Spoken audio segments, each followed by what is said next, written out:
Смена в студии Алана Гадзацева. И сегодня мы вновь подготовили для вас много интересного. Что ж, обо всем по порядку.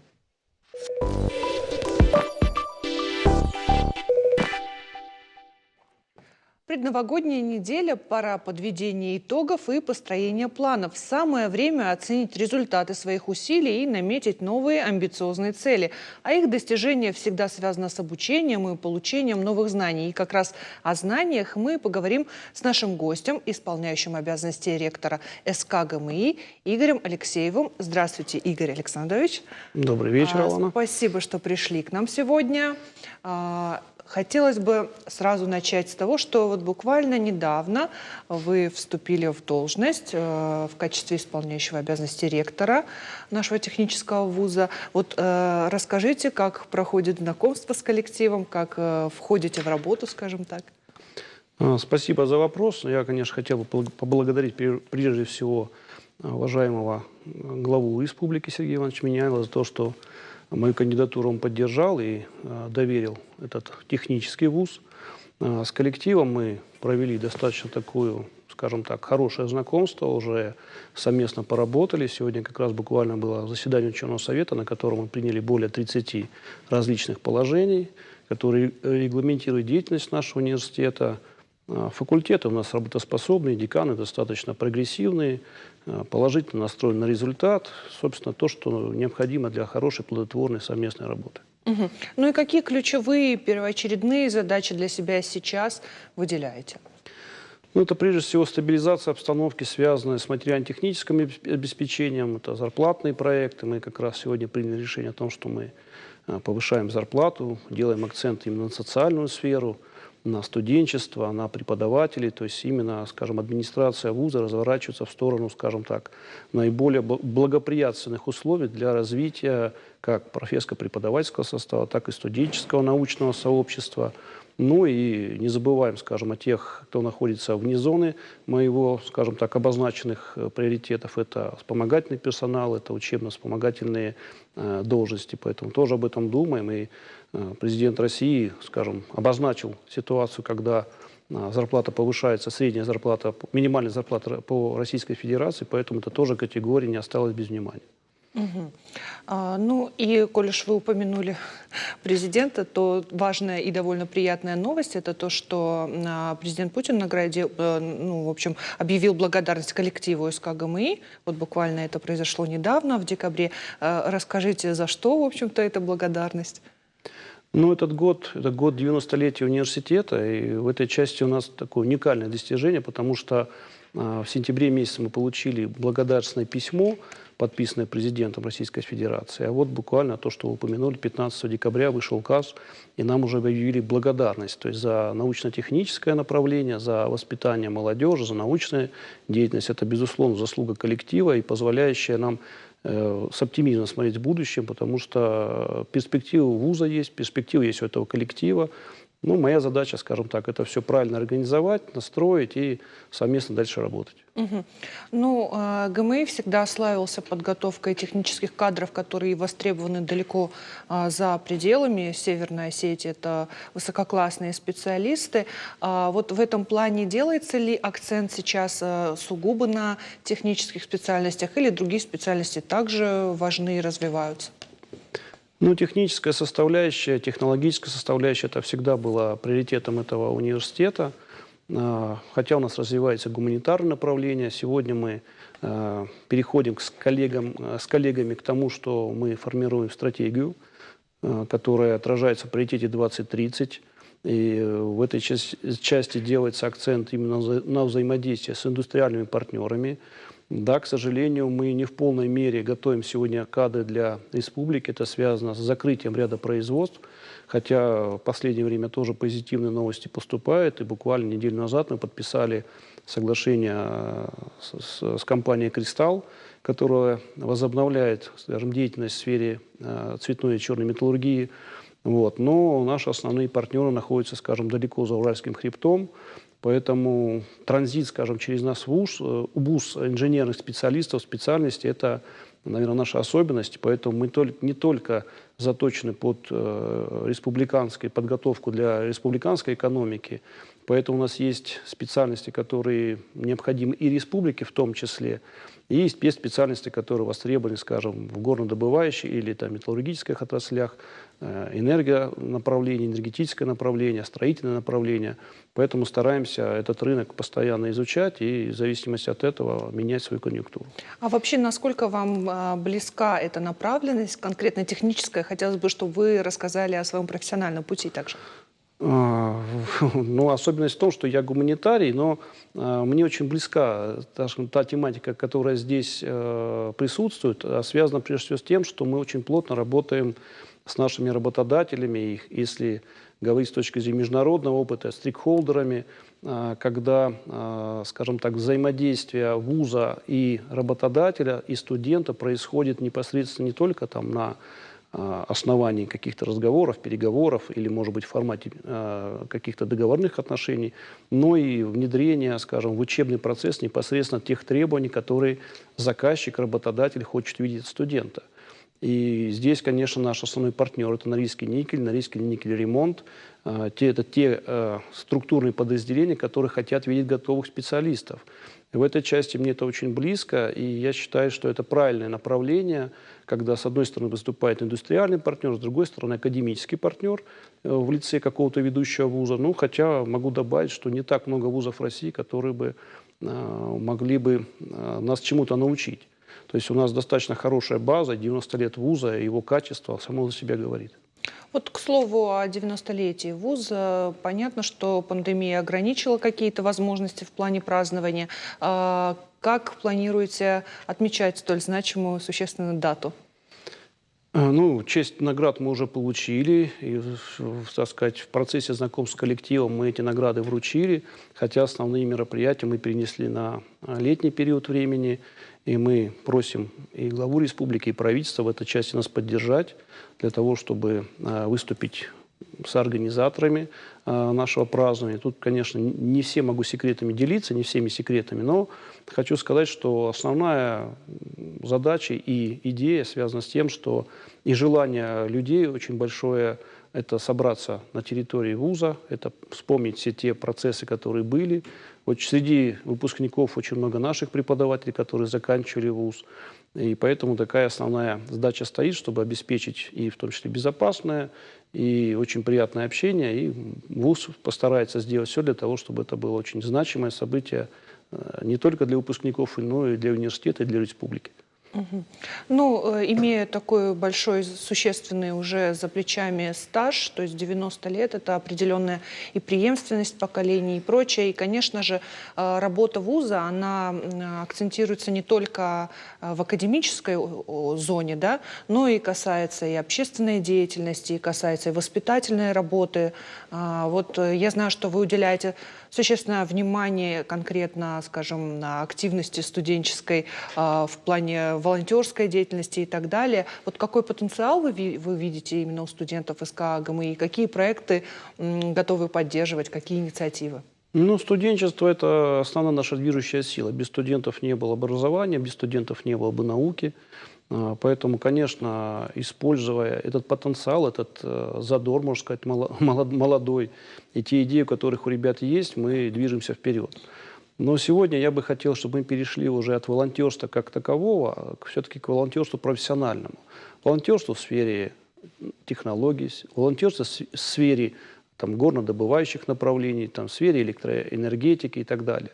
Ну и в том числе сейчас мы возобновили работу нашей юридической клиники, где студенты-юристы, студенты-экономисты готовы предоставить бесплатную и юридическую, и финансовую, и налоговую помощь нашим гражданам, проживающих на территории республики.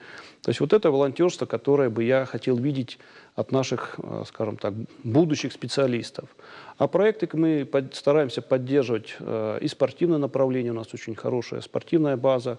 И недавно мы стали участниками среди 20 вузов России проекта «Я горжусь», там, где вспоминают о, скажем, исторических наших веках в истории, связанной с Великой Отечественной войной, для того, чтобы студенты и молодежь понимали и знали те традиции, обычаи, которые на Кавказе существуют, отношения к людям, все это комплексное развитие личности. Ведь специальности научить можно сегодня в разных случаях. А вот для того, чтобы человек комплексно развивался, надо, конечно, необходимо уделять внимание вот этим всем аспектам. Мгм. А вот вы, хотелось бы уточнить по поводу волонтерской деятельности. Вы упомянули там вот юридические нюансы, еще какие-то. Ну а если касаться технических специальностей, как это волонтерство может выглядеть? Что собой представляет? У нас крупнейший на юге, на Северном Кавказе, строительный отряд, там, где ребята могут, скажем так, использовать свои возможности, знания полученные, даже, может быть, еще не в полном объеме, и их проявить непосредственно на предприятии. При этом, ну, можно сказать, что это волонтерство профессионально, но с другой стороны, то есть работодатели, понимая всю важность для молодежи, научить их зарабатывать, готовы за это платить хорошую заработную плату.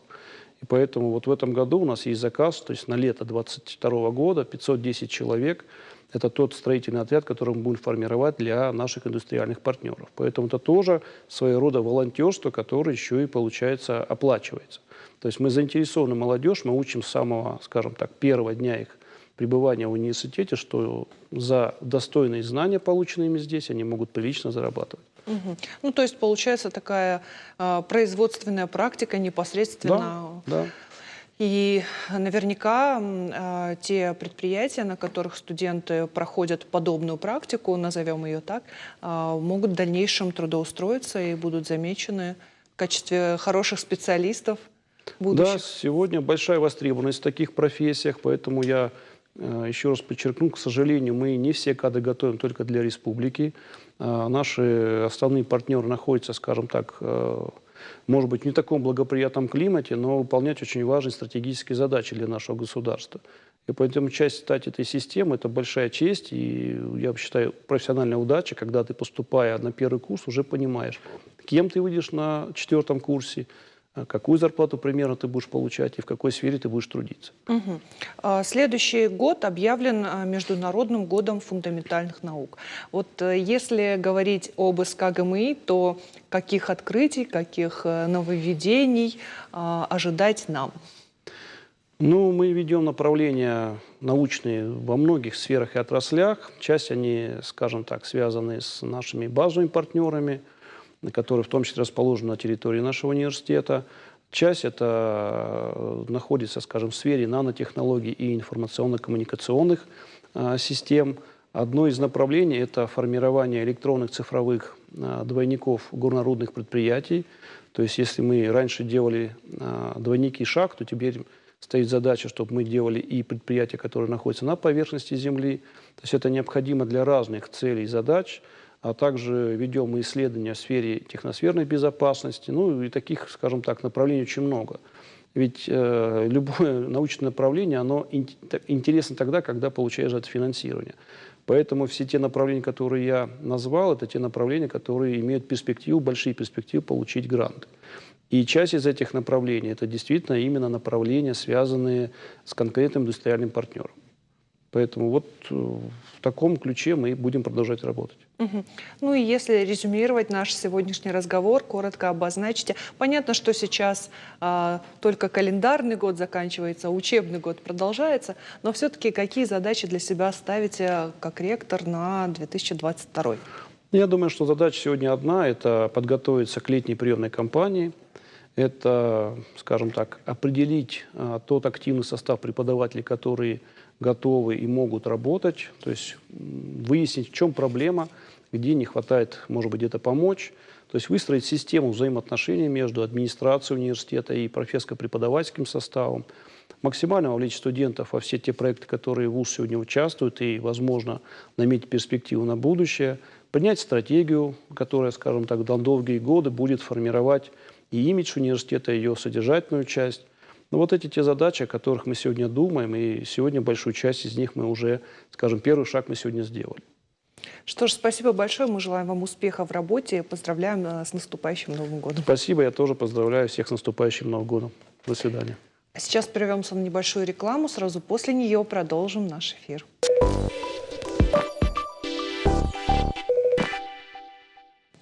Продолжаем вечернюю смену. Предотвращение, спасение, помощь. Это девиз спасателей, которые, к слову, сегодня отмечают свой профессиональный праздник. Их работа – быть в нужное время, в нужном месте и предпринимать самые необходимые действия, рискуя собственной жизнью, спасают жизни других.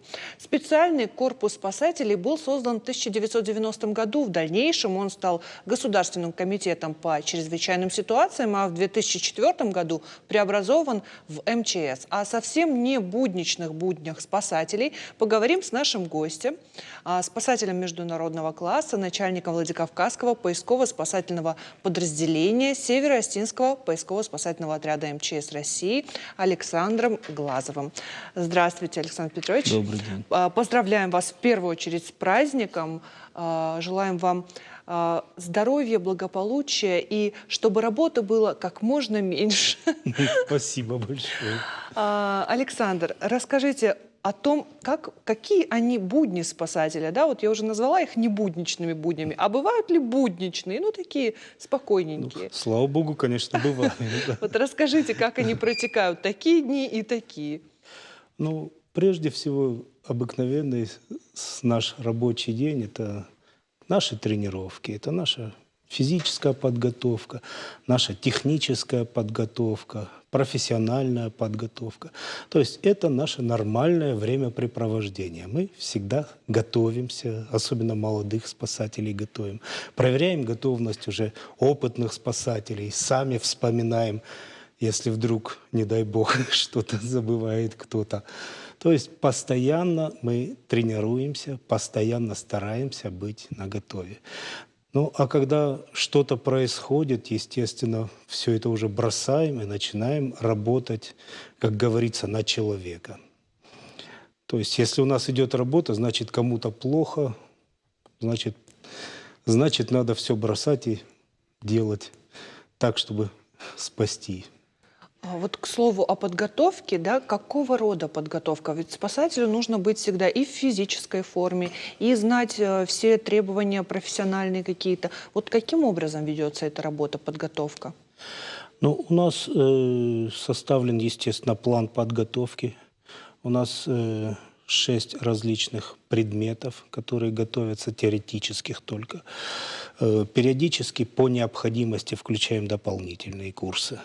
Ну и, естественно, практическая подготовка. Это для нашей горной республики, прежде всего, конечно, работа на высоте, работа с веревками. Это, естественно, физическая подготовка, то есть ОФП стандартная. Об этом даже никто и не говорит. Это всегда человек должен знать, уметь и делать. То есть достаточно широкий спектр подготовок у нас. А если говорить вот конкретно о чрезвычайных ситуациях, да, вы уже сказали, горная местность, какого плана бывают задачи, да, бывают там поиски людей, бывают сходы лавин и так далее, какие разные ситуации и какие бывают действия спасателей в зависимости от ситуации? Именно так, как вы и говорите, бывают очень разные, бывает иногда даже бабушка выходит, живет в селе предгорном, выходит в лес, плохо ей стало, потерялась. Мы, естественно, ищем. Это наиболее простой, конечно, вариант. Гораздо сложнее бывает, когда более молодые люди, у них сил побольше, они уходят подальше. Тоже приходится искать. Ну и, естественно, наиболее серьезные технические случаи бывают это спасение в горах, спасение альпинистов. Нередки, к сожалению, случаи работы в лавинах. Вот не далее, как на этой неделе, я думаю, все знают, в Южной Осетии было несчастье. Наши ребята, в том числе и я тоже, были там, работали. В общем-то, наши спасатели, слава богу, прибыли, и поэтому остались там живые. Честно я говорю, потому что лавина – это такая страшная вещь, что в течение часа, если человека не откопали, то почти 90%, что он погибнет. То есть, что смогли, мы сделали. Да, конечно, очень тяжело. И психологически такая работа наверняка очень непросто дается. Во-первых, да, действительно, спасатели появляются тогда, когда кому-то где-то плохо, кому-то где-то небезопасно и так далее. Вот, а как сами спасатели? Кто спасает самих спасателей? Но если приходится спасать спасателей, это уже катастрофа. Это даже не авария. Потому что когда профессионалы попадают в такую ситуацию, это значит, что-то крайне нестандартное произошло.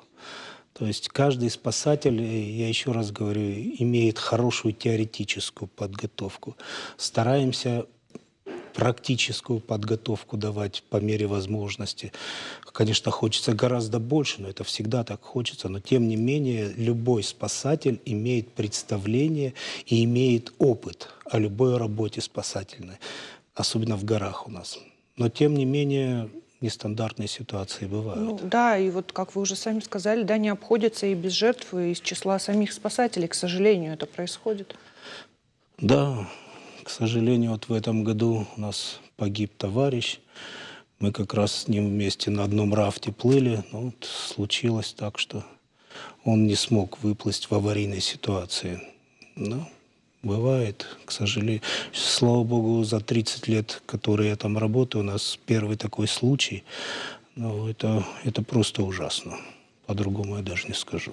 Да, и вот, к слову, о психологической стороне вопроса. Вот как удается спасателям сохранять вот это хладнокровие, помочь, поддержать, и потом бывает какой-то откат эмоциональный? Естественно, все мы люди, все имеют какие-то пределы своей выносливости, в том числе и психологической. Поэтому, прежде всего, идет очень серьезный отбор в ряды спасателей, не только по физподготовке и теоретической, еще и очень серьезно психологи работают с вновь прибывшими. И более того, во время работы постоянно с нами находятся психологи. То есть после любых спасательных работ, особенно каких-то значимых, больших или просто резонансных, в обязательном порядке мы общаемся с психологами, особенно люди, которые были на этих работах. И уже по заключению психологов те или иные какие-то замечания появляются или поправки в работе. То есть какие-то реакции происходят, бывают. А какой он вот вообще портрет спасателя? Каким должен быть спасатель? Ну, прежде всего, терпеливым. На втором месте я считаю, что он должен быть выносливым. Ну и так далее. Умным, грамотным, профессиональным и так далее. Ну, вы сказали, что тут есть строгий отбор. Вот что в себя включает, какие критерии этот отбор? Прежде всего, это физическая форма. Сначала человек должен показать, что он достаточно подготовлен в плане физическом. Дальнейшее происходит уже тестирование его. То есть психологи дают заключение на его эмоциональную стрессоустойчивость и другие виды устойчивости. И уже по их заключению смотрят, насколько уже подготовлен человек и что ему необходимо дать, насколько он может воспринять какие-то новые материалы. Достаточно тоже большой спектр вопросов, занятий, которые необходимо проводить с молодыми спасателями и, в общем-то, подготавливать их к нашей работе. Мгм. Ну, как известно, стрессовые ситуации, они людей как-то объединяют, делают их ближе друг к другу. Вот есть такое спасательское братство? Ну, конечно, есть. Например, на Кавказе любой спасатель в другом регионе хотя бы несколько человек знает в лицо, периодически общался с ними, встречался. То есть любой спасатель, попадая в другой регион, он не чужой бывает там. Это как минимум. Более того, чем дольше человек работает, тем, естественно, больше у него каких-то связей появляется. Причем, слава богу, не только в планах выездов на какие-то спасательные операции. Подготовка наша завязана так, что мы общаемся со спасателями из других регионов. Я уже достаточно много работаю. У меня, например, по всей России, начиная с Хабаровска, есть знакомые люди, которые, во-первых, мы поздравляем в свой день спасателя, с которыми всегда приятно общаться, переписываться и встречаться тем более. А есть у спасателей какие-то свои традиции? Ну, конечно, есть. Конечно, есть. В разных регионах стараются культивировать свои. А вот и у это нас какие нормально. в Северной Осетии традиции у спасателей? Ну, пожалуй, самая такая неприятная традиция, это когда у нас Транскам такой лавиноопасный участочек, и вот когда, не дай бог, кто-то не знающий приезжает и лепит снежную бабу. Вот это бывает страшнее всего, потому что в 80% случаев после этого сильнейшие снегопады выпадают. Какие интересные наблюдения, такой нюанс суеверия. Очень Да. любопытно на самом деле. Да, и вроде как и смешно, но, к сожалению, да, так оно и бывает. Ну, раз у нас такое хорошее настроение прям в разговоре, то хочется, конечно, упомянуть о праздновании и как вашего профессионального праздника, так и Нового года. Вот вообще у спасателей бывают выходные, праздники? Конечно, бывает. Как вы Все их же мы отмечаете? люди. Да. Естественно, стараемся отмечать в кругу семьи, если есть такая возможность. А так, как и все остальные, со своими друзьями, со своими близкими, с детьми, с соседями. Как и все, стараемся торжественно это все делать. Ну что ж, еще раз поздравляю вас с вашим профессиональным праздником. Спасибо вам и низкий вам поклон за вашу работу, самоотверженную, рискованную, но такую благодарную. Спасибо вам большое. Вам спасибо. Сейчас прервемся на небольшую рекламу. Сразу после нее продолжим наш эфир.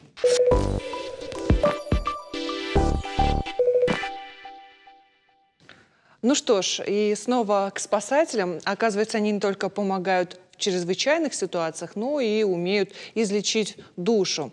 Добровольцы регионального отделения Всероссийского студенческого корпуса спасателей и профессиональные альпинисты клуба «Каскад» устроили праздник для детей, находящихся на стационарном лечении. Они в костюмах Деда Мороза и Снегурочки спустились с крыши корпуса больницы и через окна подарили детям подарки. Вот это настоящее новогоднее чудо, и те, кто сотворил, в общем-то, это чудо, сегодня в нашей студии. Здравствуйте, Асламбек, Олеся и Спартак. Добрый вечер. Хотелось бы, чтобы вы рассказали, Аслан, наверное, с вас начнем, как вообще родилась идея такого оригинального поздравления, как вообще это происходило, как обсуждалось, кто участвовал во всем этом? Как говорят, наверное, все новое – это хорошо забытое старое, идея не новая. Эта акция много раз проводилась и в Москве, и в других регионах России. И для нашей организации эту задачу на нас спустила наша головная организация из Москвы. И даже на этапе знакомства, скажем так, с этой задачей, она всем добровольцам понравилась. И у нас загорелись глаза скорее ее реализовать. Но хоть мы и являемся добровольцами-спасателями, и нам важно развиваться в максимальном количестве направлений, потому что чем больше ты умеешь, тем лучше.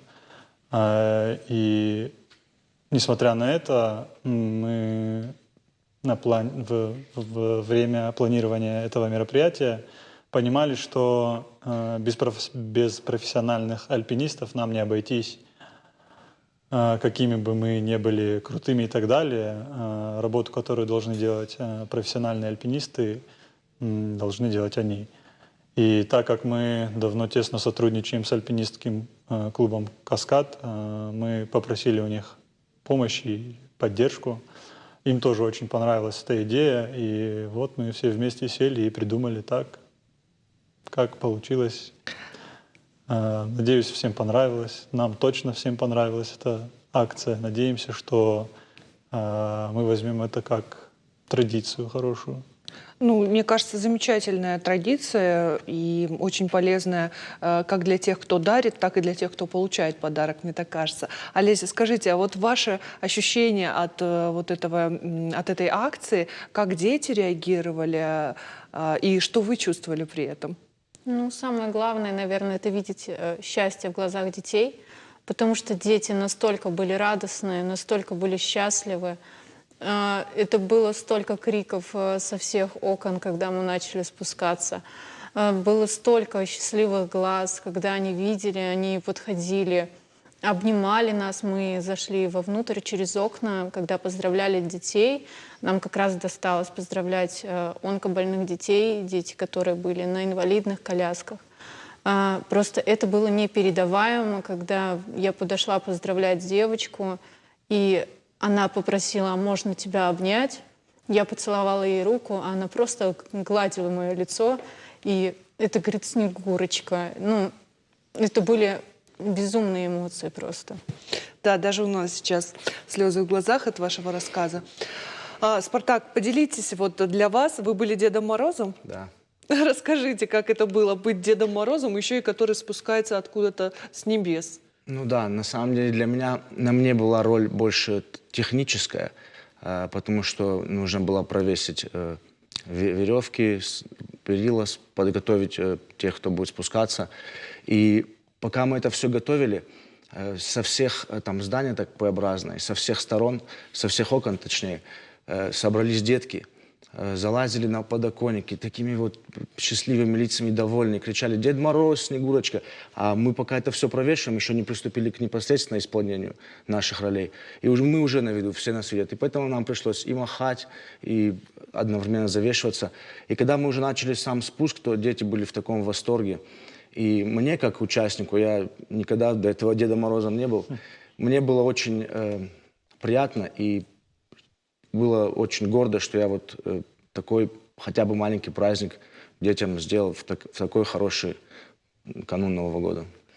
Олеся, вот скажите, у вас у самой вот это вот чувство волшебства, ощущение чуда, оно вот от этого всего как-то усилилось, возникает от этого? Конечно, потому что когда ты подарил радость детям и видишь их эмоции, они сами начинают тебя наполнять, и это просто было волшебно, когда ты видишь счастливые эти глаза, когда все дети вокруг тебя ходят, поют песни, они нам пели песни, читали стихи, просто подходили, обнимали. Это очень дорогого стоит. И самое главное, это вот то, что у детей на самом деле праздник, потому что сейчас они находятся в больнице, и я думаю, что они не ожидали, что так вот все произойдет и случится. Очень приятно на самом деле это слышать. Аслан, к вам хочу обратиться, чтобы вы рассказали о деятельности вашей. Вообще скажите, к вам может относиться сегодняшний профессиональный праздник спасателей? Уже его можно вам отнести как-то или пока так косвенно? Хоть мы и добровольцы-спасатели, но мы также отмечаем этот знаменательный день. Мы тесно сотрудничаем и с Министерством чрезвычайных ситуаций, и большинство из наших ребят в перспективе хотят стать спасателями. И некоторые ребята уже даже на сегодняшний день учатся в профессиональных учебных заведениях в Питере, в Москве и в других городах. Для нас, да, это такой же праздник, как и для всех спасателей. Хоть мы и являемся добровольцами, но нам бывает приятно чувствовать себя причастными к такому знаменательному дню. И мы также его празднуем сегодня. Например, мы для наших добровольцев, спасателей, организовали внутренние соревнования между добровольцами в таких компетенциях, которые важны для спасателей, в общем, в целом. И в пожарной подготовке, и в первой помощи, и по скалолазанию были соревнования у нас. Устроили им еще небольшой квиз, в котором они не знали заранее. Такой сюрприз был. В общем, всем понравилось. На данный момент я их там оставил. Они вручают им призы. Мы даже им, подарочки заготовили. Приятные бонусы под Новый год. чтобы, будучи даже добровольцами, они чувствовали себя причастными к этому празднику, знаменательному дню, и в дальнейшем хотели развиваться в этой профессии и становились и спасателями, и пожарными, как у них сердце того желает. Ну, тогда, значит, мы присоединяемся к поздравлениям и желаем вашему корпусу студенческому успехов и развития, профессионального роста. Спасибо. Хотелось бы, чтобы вы рассказали о тех мероприятиях, которые проводятся в рамках вашей работы. Много чем мы занимаемся. В основном сейчас, на данный момент, у нас идет основной уклон на обучение населения первой помощи. Любой желающий от 14 до 35 лет может записаться на наши курсы и пройти курс по первой помощи и получить сертификат о том, что он прошел соответствующее обучение. В дальнейшем планируем еще получить лицензию на повышение квалификации именно по первой помощи, потому что очень сильно нравится и нашим инструкторам преподавать и первую помощь, и вообще они очень сильно хотят развиваться в этой сфере. Очень сильно меня просят, чтобы я им нашел как возможности пройти курсы и по тактической медицине. Они хотят стать инструкторами и в тактической медицине. У них очень сильно горят глаза и постоянно мне говорят: давай, давай, как-нибудь, пожалуйста, сделай, устрой. И вот стараемся максимально предоставлять такие возможности для наших добровольцев, чтобы они развивались в первую очередь как личности и для себя максимальную пользу получали от добровольческой деятельности. Вот. Основное это, как я сказал, уклон — это первая помощь. Также мы готовим добровольцев-спасателей к работам в ЧС. В случае ЧС Министерство чрезвычайных ситуаций России по РСО Алания нас привлекают тоже, когда именно на ликвидацию последствий. Потому что добровольцы, они, даже если аттестованы как спасатели, они не имеют права работать непосредственно в ЧС, поэтому нас привлекают именно на ликвидацию последствий. Принимаем по возможности участие тоже. Вот, в Крыму были летом, в Ялте. На поисково-спасательные работы с ними выезжали. Ну и вот так как-то работаем. В основном, как я сказал, уклон у нас на предупреждение. Угу. Хотелось бы пообщаться с вашими коллегами-альпинистами. В этой ситуации, вот в этой акции получилось так, что спасателям понадобилась помощь альпинистов, а не наоборот, к счастью. И дай бог, чтобы она вам никогда не понадобилась. Спартак, расскажите вообще о вашем вот этом увлечении, или это ваша профессия, как правильнее сказать, с чего все началось, с чего началась вот эта любовь к горам? Да, вы правильно сказали, это и профессия, и увлечение одновременно. Моя любовь к горам началась, наверное, лет 15 назад уже. Я ходил в горы, как все начинают обычно. Ходил в походы, ходил на восхождения. И со временем мне стал интересен именно спортивный альпинизм. То есть я начал участвовать в учебно-тренировочных сборах, закрывать спортивные разряды. И вот так втянулся, и буквально вот в этом году окончил школу инструкторов, получил диплом инструктора по альпинизму. И провожу курсы, провожу занятия по этому. И мне очень приятно, вот и Асланбек, мы с ним недавно проводили вместе сбор. Асланбек был участником нашего сбора. Со всей почти что России, с регионов участвовали ребята, девчата, молодежь. Мне приятно, что в альпинизме вот так вот все происходит, развивается, то, что это у нас в Осетии происходит. И мне приятно видеть все больше и больше молодых людей и делиться с ними какими-то своими знаниями, опытом, развивать вообще альпинизм в целом как вид спорта, как вид деятельности. Ну и он сейчас развивается, вот если смотреть по количеству тех, кто к вам приходит. Да, это очень приятная и положительная динамика. Сейчас такой прям поток к нам в наш вид спорта. И пандемия, наверное, внесла тоже свой вклад в это, потому что внутренний туризм, он как бы расширился, очень много людей стало, гостей приезжать, и, естественно, зная нашу природу, люди двинулись в горы. А в горах уже ждем их мы и обучаем их проводим с ними занятия, сборы. И вот так вот проходит наша деятельность. Мгм. Олеся, расскажите о том, как ваш путь в горы, с чего начался, скажем так. Мой путь в горы начался в том году. Но сейчас я уже закрыла 3-й спортивный разряд по альпинизму. Уже начала ходить в горы на 2-й спортивный разряд. Я чисто случайно увидела объявление о том, что набирают в школу альпинизма, как раз альпинистский клуб «Каскад». И я решила попробовать себя в этом виде спорта. И это все так затянуло и получилось. Также я начала развиваться помимо этого в скалолазании. У нас очень отличный руководитель, который проводит нам лекции, практические занятия, восхождения. Мы постоянно обучаемся, у нас постоянные сборы, постоянные модули. И в этом году тоже у нас, мы шагнули намного вперед. У нас очень много пришло новичков в нашу школу альпинизма. Она открылась буквально месяц назад. У нас 35 человек в наборе. А мы все стараемся, помогаем. И те люди, которые с разрядом, и инструктора наши, Спартак является инструктором. Спасибо большое нашему руководителю, который все это,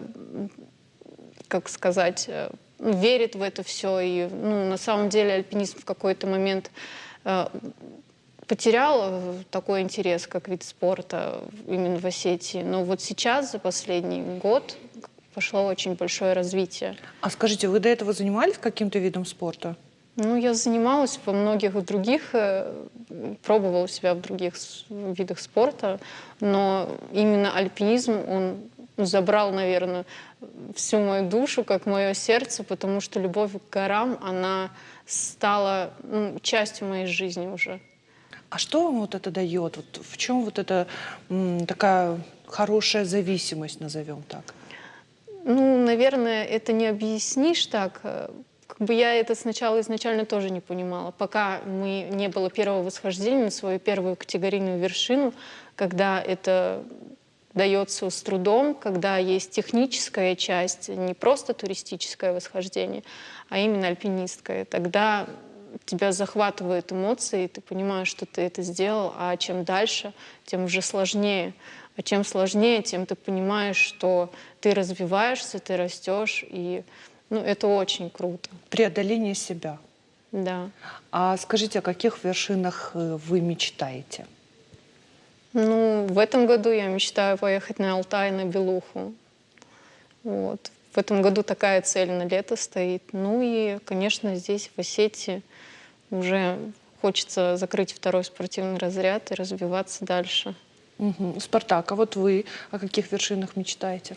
В мире альпинизма нет такого человека, да и вообще, наверное, никто не знает, что такое Эверест. И как сама цель, Эверест притягивает всех желающих, всех, кто ходит в горы. Поэтому я бы, конечно же, хотел попасть на Эверест. Мы надеемся, что в Новый год сбываются мечты, и пусть ваши мечты исполняются. Спасибо. Аслан, а у вас какие мечты? О чем мечтаете вы? Сложный вопрос. Давайте его сузим до профессиональной области. Если это можно назвать мечтой, поделюсь целью, наверное. Мы хотим, чтобы, если не все, то хотя бы 3/4 населения Северной Осетии, неважно, у нас или у кого-то другого, прошли курс по первой помощи и берегли себя, не болели и не попадали в чрезвычайные ситуации. Хорошая мечта и очень щедрая, благородная. Спасибо вам большое за то, что приняли участие в нашем сегодняшнем эфире и за ту акцию, которую вы действительно подарили чудо детям. Спасибо. Спасибо вам. Спасибо вам большое. Это была «Вечерняя смена». Спасибо за внимание и до встречи в эфире.